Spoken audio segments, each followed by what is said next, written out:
నించున్న శ్రీమతి సబితా ఇంద్రారెడ్డి గారు, అదే విధంగా గౌరవనీయులు వేదికపైన ఉన్న పెద్దలు శ్రీ తలసాని శ్రీనివాస్ యాదవ్ గారు, గౌరవనీయులు శ్రీ జగదీష్ రెడ్డి గారు, గౌరవనీయులు ప్రశాంత్ రెడ్డి గారు, గౌరవనీయులు శ్రీనివాస్ గౌడ్ గారు, గౌరవనీయులు పల్లా రాజేశ్వర రెడ్డి గారు, కౌశిక్ రెడ్డి గారు, రవీందర్ రావు గారు, భూపాల్ రెడ్డి గారు, రమణారెడ్డి గారు, సునీత గారు, ఇంకా వేదికపైన ఉన్న పెద్దలు గౌరవనీయులు శ్రీ జీవన్ రెడ్డి గారు, గౌరవనీయులైన మా సునీత లక్ష్మారెడ్డి గారు ఎమ్మెల్యే గారు, ఇంకా మా ఎమ్మెల్యే స్థానిక ఎమ్మెల్యే గౌరవనీయులు ముఠా గోపాల్ గారు, భూపాల్ రెడ్డి గారు, ఆర్ఎస్ ప్రవీణ్ గారు ఎక్కడ? ఆర్ఎస్ ప్రవీణ్ को आगे आने दो ना. గౌరవనీయులు ఆర్ఎస్ ప్రవీణ్ కుమార్ గారు, మాజీ ఐపీఎస్ పెద్దలు, గౌరవనీయులు మాజీ మంత్రివర్యులు కరీంనగర్ ఎమ్మెల్యే గంగుల కమలాకర్ గారు, జీవన్ రెడ్డి గారు, మా తమ్ముడు గ్యాదర్ కిషోర్ గారు, తమ్ముడు బాల్కా సుమన్ గారు, విద్యార్థి నాయకులుగా ఈ రోజు ప్రజాస్వామ్యంలో పార్లమెంటు గడప, అసెంబ్లీ గడప తొక్కిన నాయకులు ఈ రోజు ఈ కార్యక్రమానికి, ఈ నిరసన కార్యక్రమానికి అధ్యక్షత వహిస్తున్న బీఆర్ఎస్ విద్యార్థి విభాగం రాష్ట్ర అధ్యక్షుడు సోదరుడు గెల్లు శ్రీనివాస్ యాదవ్ గారికి, అట్లాగే మొత్తం బీఆర్ఎస్ విద్యార్థి విభాగం నాయకత్వం మొత్తానికి, మా తమ్ముడు ముఠా జయసింహకి, ఇంకా స్థానిక నాయకత్వానికి, పెద్ద ఎత్తున తరలి వచ్చిన మా గౌరవనీయులైన మరి నాయకులకి, ముఖ్యంగా ఇప్పటిదాకా అరే క్యా కర్ రే భయ్ తుమ్ లోగ్, క్యా కర్ రే తుమ్ లోగ్, కైకు గడబడ్ కర్ రే, చూడు నగేష్, చూడు ఏందో చూడు.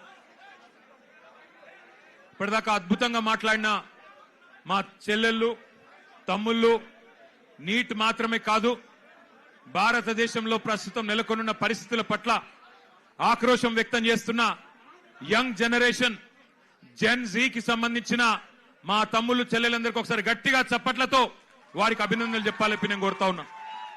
నిజంగా ఇవాళ ఇక్కడ పెట్టింది కార్యక్రమం రాజకీయం కోసమో, ఎవరినో తిట్టడానికో లేదా ఎవరినో విమర్శించడానికో కాదు. గత 25 రోజులుగా ఢిల్లీలో జరుగుతున్న పరిణామాలు, ఏ నాయకుడు లేడు, ఏ పార్టీ లేదు, ఏ జెండా లేదు, ఏ పెద్ద నాయకుడు అక్కడ లేడు.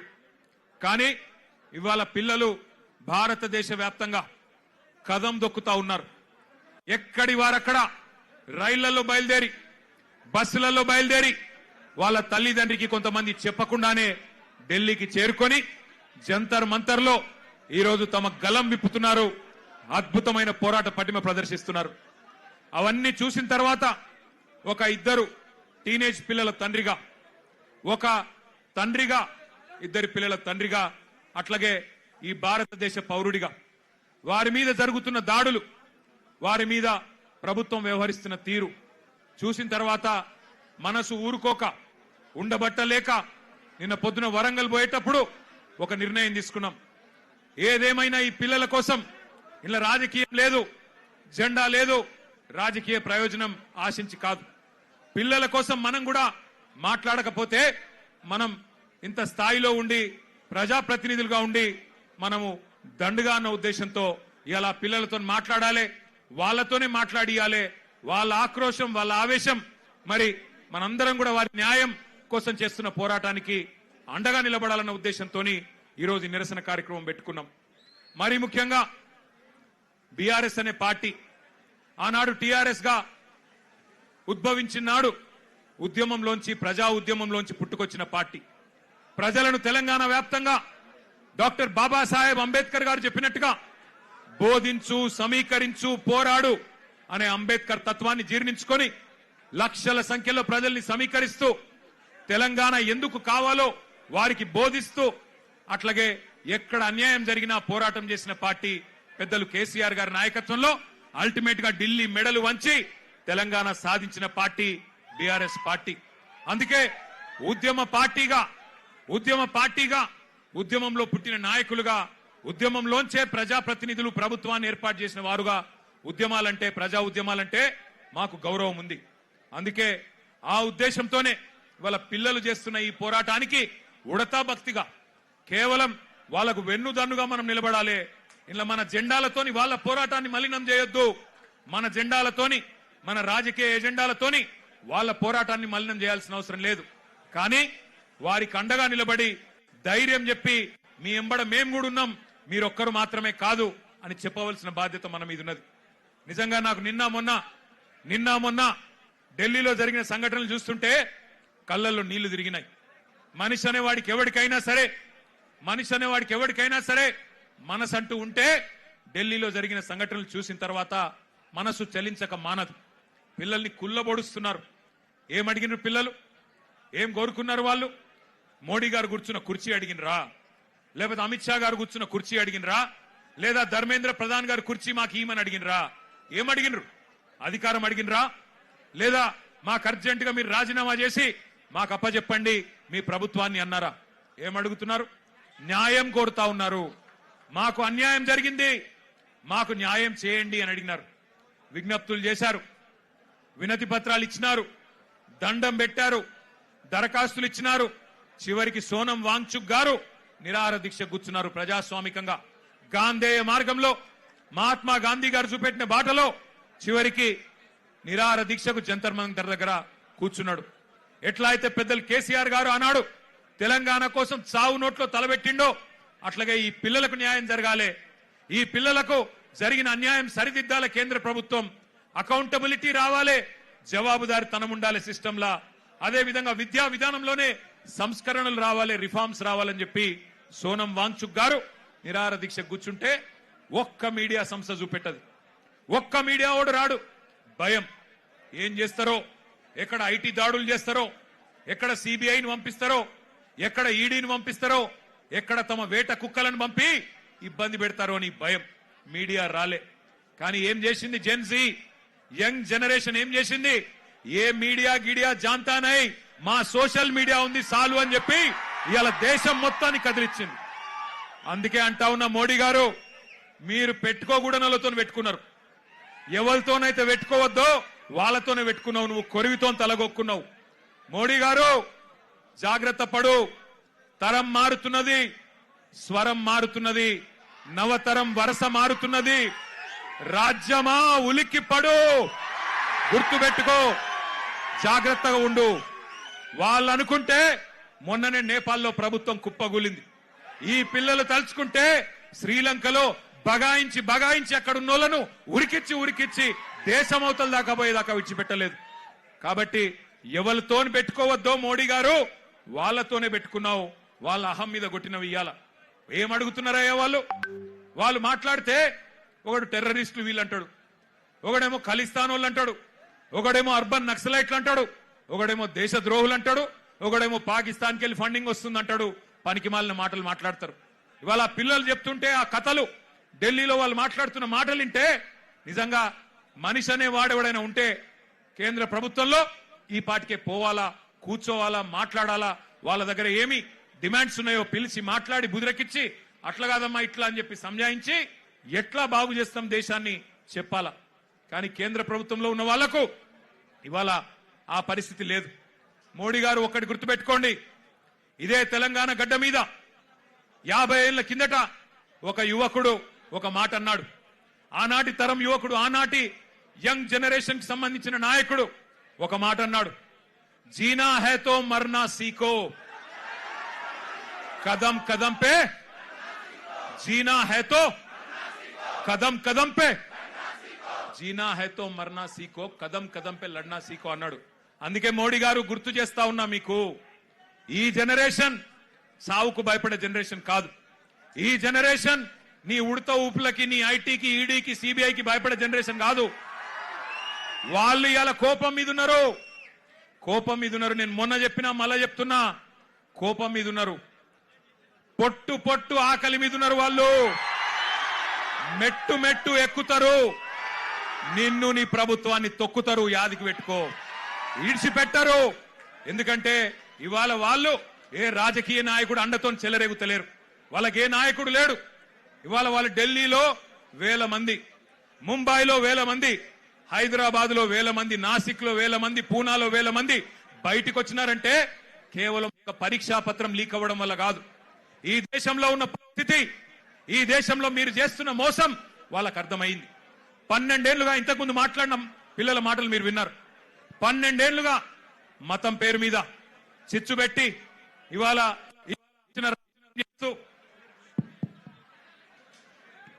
ఇష్టం వచ్చిన వ్యవహారం చేస్తూ మతం పేరు మీద రాజకీయం చేస్తూ మీరు ఏ రకంగా తప్పించుకుంటున్నారో, ఏ రకంగా అసలు పని చేయకుండా ఎట్లా ప్రజల్ని మోసం చేస్తున్నారో ఇలా వాళ్ళకి అర్థమైంది. మీరే కదా చెప్తిరి సంవత్సరానికి 2 కోట్ల ఉద్యోగాలు ఇస్తా అని చెప్తివి. 12 ఏళ్ళ మరి ఇప్పటికి 24 కోట్ల ఉద్యోగాలు రావాలి. వచ్చినాయా 24 కోట్ల ఉద్యోగాలు? అందుకే రోడ్డు మీదకి వచ్చిన ఒక ప్రశ్నాపత్రం లీక్ అయి మాత్రమే కాదు, ఒక నిరాశ, ఒక నిస్పృహ. ఇంతకుముందు అమ్మాయి ఎంత బాగన్నది, మేము మేక్ ఇన్ ఇండియా అడిగినాం, నువ్వు లీక్ ఇన్ ఇండియా ఇచ్చినావు. మేక్ ఇన్ ఇండియా ఎక్కడో పోయింది, లీక్ ఇన్ ఇండియా వచ్చింది, గిదా నువ్వు చెప్పింది అని చెప్పి ఆ అమ్మాయి ఎంత చక్కగా మాట్లాడింది మీరు విన్నారు. అట్లాగే ఇవాళ అడుగుతున్నారు జవాబుదారితనం. ఏమంటున్నారు? అయ్యా మీరు మంత్రులు అయినరు, ఎంపీలు అయినరు, మీరు పెద్ద ప్రధానమంత్రులు అయినరు, కానీ మేము మీ సీట్లు అడుగుతలేము. జవాబుదారీతనం. ఒక ప్రశ్నాపత్రం లీక్ అయితే దేశంలో మీరిచ్చిన ఒక్క హామీ నెరవేరకపోతే మేము అడగద్దా, అడుగుడే తప్పైందా అని అంటా ఉన్నారు. వాళ్ళు న్యాయం అడిగితే మీరేం చేస్తున్నారు? రాజ్యం హింసకు దిగుతున్నది. పోలీసోళ్ళు, ఐపీఎస్ ఆఫీసర్లు ఆడపిల్లలను చెంప మీదకెళ్ళి కొడతా ఉన్నారు. పోలీస్ వాళ్ళు లాఠీలతోని ఆడపిల్లల్ని కొట్టకూడని చోట కుల్లబొడుస్తా ఉన్నారు. ఇవన్నీ వీడియోలు ఉన్నాయి, నేనేదో ఊరికే చెప్పట్లేదు. అందుకే ఇవాళ హైదరాబాద్ వేదికగా ఆ పిల్లల డిమాండ్లకు మద్దతుగా ఢిల్లీలో జరుగుతున్న జంతర్ మంతర్లో జరుగుతున్న దమన కాండకు వ్యతిరేకంగా మా నాయకుడు కేసీఆర్ గారి ఆదేశం మేరకు మొత్తం పార్టీ అంతా ఇక్కడికి వచ్చింది. వచ్చి ఆ పిల్లలకు సంఘీభావంగా అండగా, ఇందులో రాజకీయం లేదు, ఎలక్షన్లప్పుడు చూసుకుందాం రాజకీయం, ఆ రోజు ఎవరు ఎక్కడ కూర్చోవాలో ప్రజలు నిర్ణయిస్తారు. కానీ ఇవాళ మేము అడుగుతున్నది ఒకటే, ముందుగా ఎడ్యుకేషన్ మినిస్టర్ ధర్మేంద్ర ప్రధాన్ రాజీనామా చేయించండి. చేయించాలనే వాళ్ళు గట్టిగా చప్పట్లు కొట్టి చెప్పాలా, గట్టిగా చప్పట్లు కొట్టాలా. రెండవది, ఆ పిల్లల మీద పెట్టిన కేసులు చాలా మంది పిల్లల్ని దేశవ్యాప్తంగా కేసులు పెట్టినారు. బేషరతుగా పిల్లలకు క్షమాపణ చెప్పి కేసులు వెంటనే ఎత్తేయాలని చెప్పి గట్టిగా చప్పట్లతో మరి కేంద్ర ప్రభుత్వాన్ని డిమాండ్ చేద్దాం. ఇంకొద్ది గట్టి కొట్టాల చప్పట్లు. పిల్లల మీద పెట్టిన కేసులు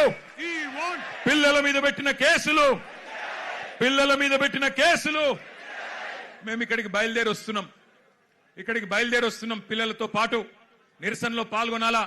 కేంద్ర ప్రభుత్వానికి సిగ్గొచ్చే విధంగా మరి మాకు లోక్సభలో సభ్యులు లేరు, రాజ్యసభలో సభ్యులున్నారు, అక్కడ గొంతిప్పాలా అని చెప్పి మేము బయలుదేరితే విచిత్రం, మధ్యలో కాంగ్రెస్ వాళ్ళు మాకు అడ్డం వచ్చింది. నాకు ఆశ్చర్యమైంది. మేం కొట్లాడుతుంది మోడీ ప్రభుత్వం మీద, బీజేపీ మీద, మధ్యలో ఇక్కడ చోటాబాయికి ఏమి వచ్చిందో నాకు అర్థమైతలేదు. నీకేమైందిరా నాయన? నేను మోడీనంటే ఈ కేడీగాడు ఎందుకు ఉలిక్కి పడుతున్నాడు మధ్యలో? నేను మోడీని అంటున్నా, మోడీ తప్పు చేసిందంటే నీకేంది రోగం? మధ్యలో యూత్ కాంగ్రెస్ వాళ్ళు వచ్చి నా కారుకు అడ్డం వచ్చిండ్రు, పోలీసు వాళ్ళు సంపుడు చంపి తీసుకుపోయాను మంచిగా. నేనేమంటున్నా అంటే, ఏం జరుగుతుంది ఈ దేశంలో?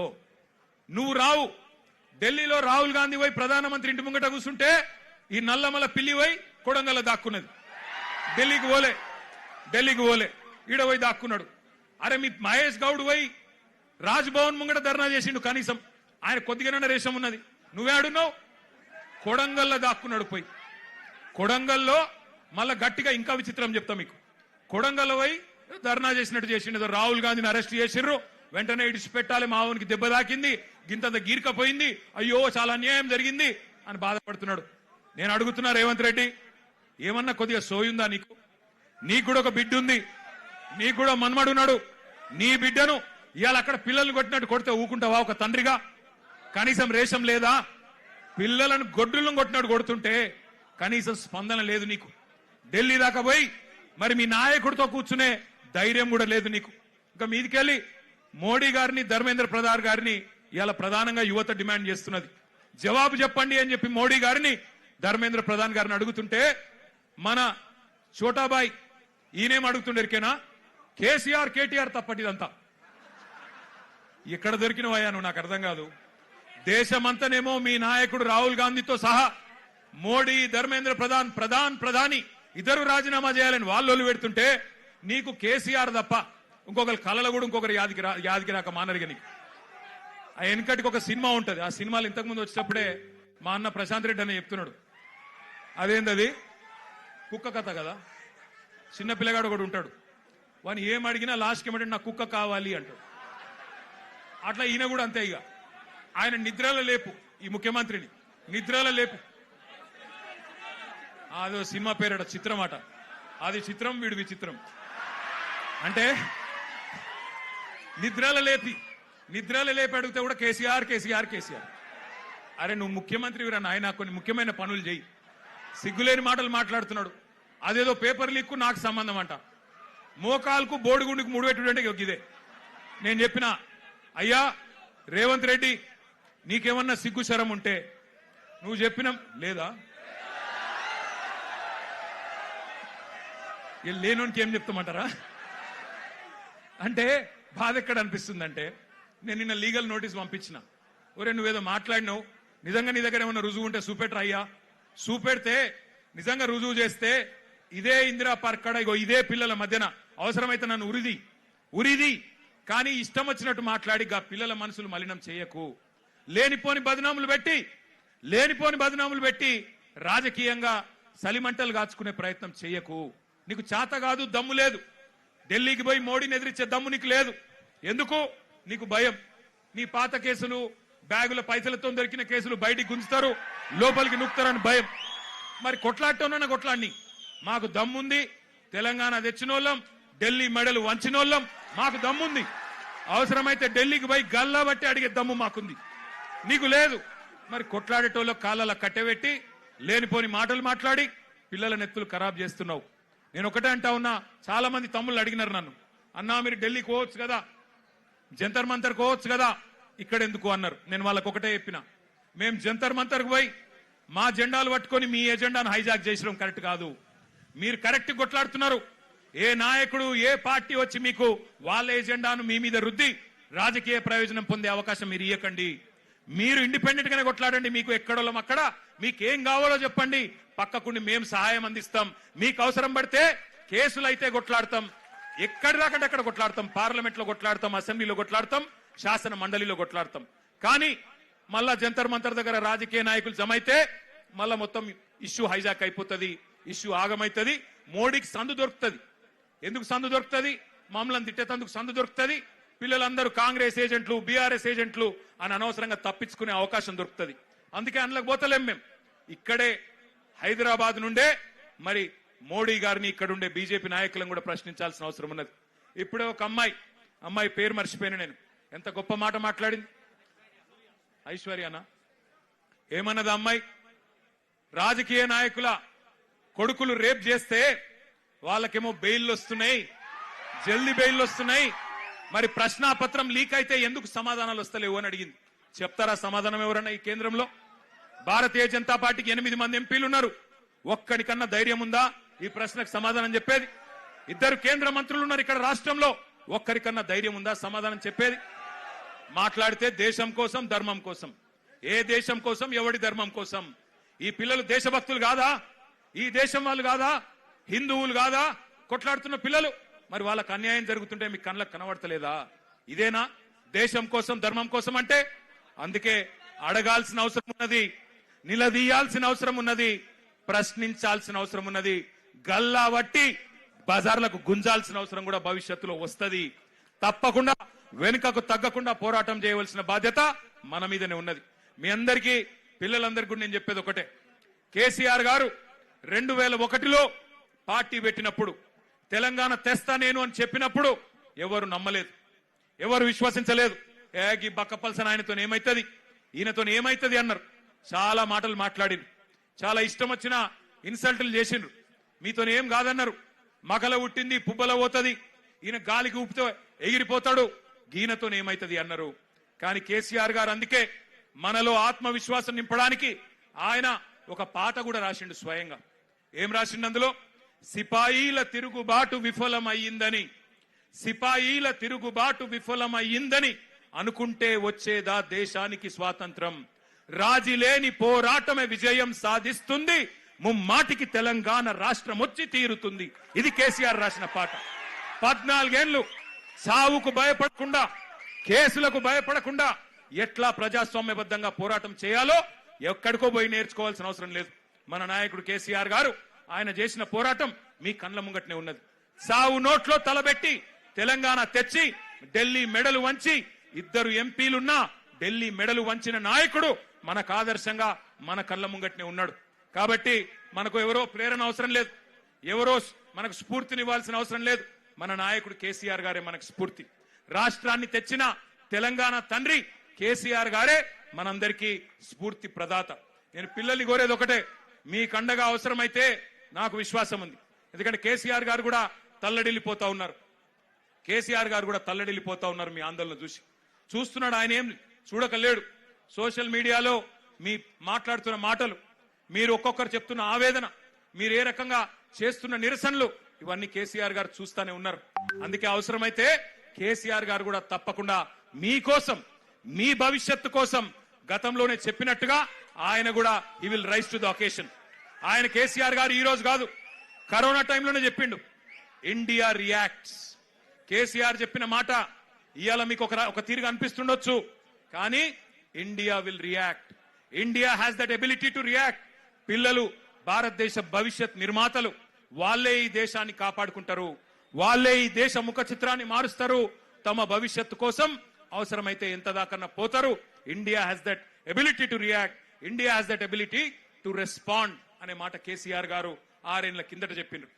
సంవత్సరం కిందట నేను కూడా పోయినా ఒక బొంబాయిలో ఒక ఈవెంట్, ఒక మీడియా ఈవెంట్. అక్కడ మీడియా వాళ్ళు అడిగిరు నన్ను, నేపాల్ ఏమో జరుగుతుంది కదా, జెన్జీ ఉద్యమం జరుగుతుంది కదా, భవిష్యత్తులో భారతదేశంలో కూడా జరిగే అవకాశం ఉందా అని అడిగాను. నేను చెప్పిన ఎస్, భారతదేశంలో పిల్లల ఆకాంక్షలు నెరవేరకపోతే, వాళ్ళ ఇష్యూస్ అడ్రస్ చేయకపోతే, వాళ్ళ ఆవేదన అర్థం చేసుకోకపోతే, వాళ్ళకిచ్చిన హామీలు నెరవేరకపోతే ఇక్కడ కూడా తిరుగుబాటు వస్తుంది అని చెప్పిన. చెబితే అప్పుడు నవ్విండ్రు, వీనికేం తెలియదు అన్నారు. కానీ ఇవాళ చూస్తున్నారు కదా, సంవత్సరం తిరగకుండానే నాయకుడు లేడు, నాయకత్వం లేదు, రాజకీయ ఎజెండా లేదు. కానీ వేల సంఖ్యలో ఇవాళ కాక్రోచ్ల మాదిరిగా భారతదేశమంతా కదిలి కాక్రోచ్ అని ఇన్సల్ట్ చేస్తే ఇలా అవే కాక్రోచ్లు ఢిల్లీ మీద దండయాత్ర చేస్తా ఉన్నాయి. వాళ్ళకి రాజకీయం లేదు, వాళ్ళు కోరుతున్నది ఒకటే, ప్రధానమంత్రి ప్రశ్నలకు సమాధానం చెప్పాలి. మొదలేమన్నారు వాళ్ళు, ధర్మేంద్ర ప్రధాన్ రాజీనామా చేయాలి అన్నారు, ప్రధాన్ జీ ఇస్తిఫా దో అన్నారు. ఇవాళ ఏమంటున్నారు, ప్రధాని అప్నా మూఖోలో అంటున్నారు. ప్రధానమంత్రి నువ్వు నోరు తెరువు, నువ్వు మాట్లాడు, నువ్వు ఎందుకు చెప్పవని అడుగుతున్నారు. పిల్లలు సూటిగా అడుగుతున్నారు, ప్రధానమంత్రి గారు परीक्षा पे चर्चा करने वाले प्रधानमंत्री जी परीक्षा लीक पे क्यों नहीं चर्चा करते हो? परीक्षा लीक మీద ఎందుకు మాట్లాడవు? పరీక్ష మీద చర్చ అంటావు, పరీక్ష పే చర్చ అంటావు, పరీక్ష లీక్ల మీద ఎందుకు మాట్లాడవు అని ప్రశ్నిస్తా ఉన్నారు. అట్లాగే ఈ పిల్లలు అడుగుతున్నారు, ప్రధానమంత్రి గారు విశ్వగురువు, నువ్వు విశ్వగురువు కదా, మరి ఎందుకు నోరు విప్పుతలేవు, ఎందుకు మాట్లాడతలేవు అని అడుగుతున్నారు. పిల్లలు అడుగుతుంటే గర్జిస్తుంటే గర్వంగా అనిపిస్తున్నది. ఏమంటున్నారు, మీరు యుద్ధమే ఆపినా అన్నారు కదా, రష్యా యుక్రెయిన్ యుద్ధమే ఆపినోనివి పిల్లల కన్నీళ్ళు ఆపలేవా, పిల్లల మీద జరుగుతున్న దాడులు ఆపలేవా ఢిల్లీలో అని అడుగుతున్నారు. సమాధానం చెప్పే సత్తా ఉందా కేంద్ర ప్రభుత్వానికి? సమాధానం చెప్పే ధైర్యం ఉందా ఈ నాయకత్వానికి నేను అడుగుతా ఉన్నా. ఇవాళ నోటికొచ్చినట్టు మాట్లాడడం కాదు, పిల్లల మీద బ్రాండేసి బదనాం చేయడం కాదు. ఒకడు అర్బన్ నక్సలైట్ అంటాడు, ఒకడు దేశద్రోహి అంటాడు, ఒకడు ఇంకేదో అంటాడు. మాట్లాడితే గొంతు విప్పితే, మీకు వ్యతిరేకంగా గలం విప్పితే ఇవాళ ఇష్టం వచ్చినట్టు గొంతు నొక్కే ప్రయత్నం చేస్తా ఉన్నారు. నాకు ఇంకా అన్నిటికన్నా గొప్పగా అనిపించింది, మీకు చెప్తా.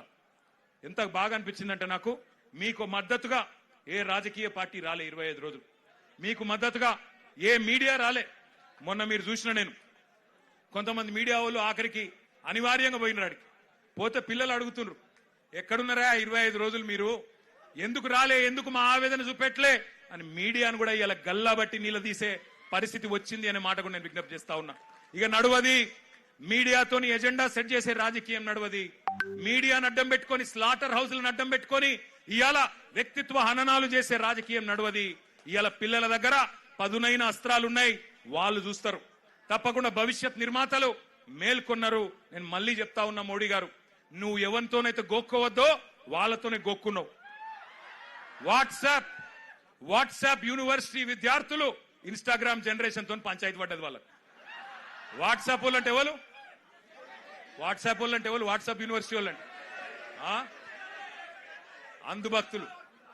వాట్సాప్ యూనివర్సిటీ విద్యార్థులకు ఇన్స్టాగ్రామ్ జనరేషన్ కు పంచాయతీ పడ్డది. ఎవరు ఏమైతారో ఎవరు ఆగమైతారో మీరు చూస్తారు, నేను కూడా చూస్తా. కానీ ఒకటి మాత్రం పక్కా, मैं 2-4 मिनट हमारे जो यहाँ के नेशनल करेस्पॉन्डेंट है, नेशनल मीडिया है, उनसे भी कहना चाहता हूं. आज देश का युवा पूछ रहा है, देश का युवा जाग चुका है, देश का युवा सत्य जान चुका है. सवाल कर रही है केंद्र सरकार से, क्यों नहीं जवाब देते आप? क्यों आप एक मंत्री को, एक आपके केंद्र सरकार में एक मंत्री को बचाने के चक्कर में क्यों पूरे देश का युवा के गुस्सा आप अट्रैक्ट कर रहे हो? क्यों आप ये नाइंसाफी युवा के साथ कर रहे हो? मैं भी एक बाप हूं, 2 बच्चों का बाप हूं. मैंने कल जो देखा, जुलाई 20 तारीख के दिन युवा के साथ दिल्ली में जो सुलूक किया गया, जो जुल्म किया गया, उन पे जो लाठियां बरसी, उनके साथ जो पुलिस वाला बर्ताव कर रहा था, जिस कदर उनको पूरी तरह से कुचल के मार रहे थे, ये देखने के बाद हर नागरिक का, हर हिंदुस्तानी का दिल दुख रहा है. प्रधानमंत्री जी, परीक्षा पे चर्चा करने वाले प्रधानमंत्री जी, परीक्षा के लीक पे भी चर्चा करिए, पार्लियामेंट में जवाब दीजिए, एक बार खुल के बोलिए, बयान दीजिए. क्यों बचा रहे हो धर्मेंद्र प्रधान जी को? क्या जरूरत है, क्या तकलीफ है उनको हटाने में? युवा आपसे सवाल मांग रही है, इस्तीफा दे दो और बाद में एजुकेशन में जो रिफॉर्म वो चाहते हैं आमने सामने बैठ के आप तय करो, पार्लियामेंट के जरिए डिस्कस करो, पूरे देश के सामने ड्राफ्ट रखो, उसके बाद तय किया जाएगा कि कौन क्या है. इसके अलावा मैं एक और डिमांड भी हमारे बीआरएस पार्टी की तरफ से मैं करना चाहता हूं. आज तेलंगाना का युवा जो है हैदराबाद में हजारों के तादाद में यहां पे इंदिरा पार्क के पास आ गया और यहां से युवा भी डिमांड कर रहा है, जो हमारे भाई और बहन, जो हमारे नौजवान बच्चे, हमारे युवा जो जंतर मंतर के पास आज हड़ताल पे बैठे हैं, उनको सॉलिडारिटी एक्सप्रेस करते हुए उनके साथ कांधा से कांधा मिला के यहां का युवा भी आपसे पूछ रहा है सवाल, आप क्यों बचा रहे हो धर्मेंद्र प्रधान को? आप ही की गलती है, आप ही की गवर्नमेंट की गलती है, उनको तुरंत हटाओ. साथ ही साथ जो केस लगाए गए और जो जुल्म किया गया पुलिस वालों की तरफ से, उन सबको शिक्षा मिलना चाहिए, उन सबको कड़ी से कड़ी उनको सेक्शन लगा के उनको भी अंदर भेजना चाहिए. जिनके साथ जुल्म किया गया उन पे भी कार्रवाई करनी चाहिए और जो बच्चे जिन पे केस लगे हैं वो पूरे केस हटा के आपको उनके साथ भी इंसाफ करना है. చివరగా నేను ముగించే ముందు చెప్పేది ఒకటే, ఈ పోరాటం ఒక ధర్నాతోనో ఒక నిరసనతోనో అయిపోవద్దు. మీరేదైతే మేమెవ్వరూ లేకముందే, మేమెవ్వరూ రాకముందే గొంతులు విప్పి గలం విప్పి మీరు బలంగా నిలబడ్డారో నేను మీ అందరికీ మాటిస్తా ఉన్నా, మీ నిరసన, మీ పోరాటం ఒక లాజికల్ కంక్లూషన్ వచ్చేదాకా, కేంద్రం దిగి వచ్చేదాకా, కేంద్రం మెడలు వంచేదాకా మీ ఎంబడ ఒక అన్నలాగా నేను కూడా నిలబడతా. నా వంతుగా ఉడతా భక్తిగా ఎంతైతే అంత నేను కూడా చేస్తా. మా పార్టీ నాయకత్వం మొత్తం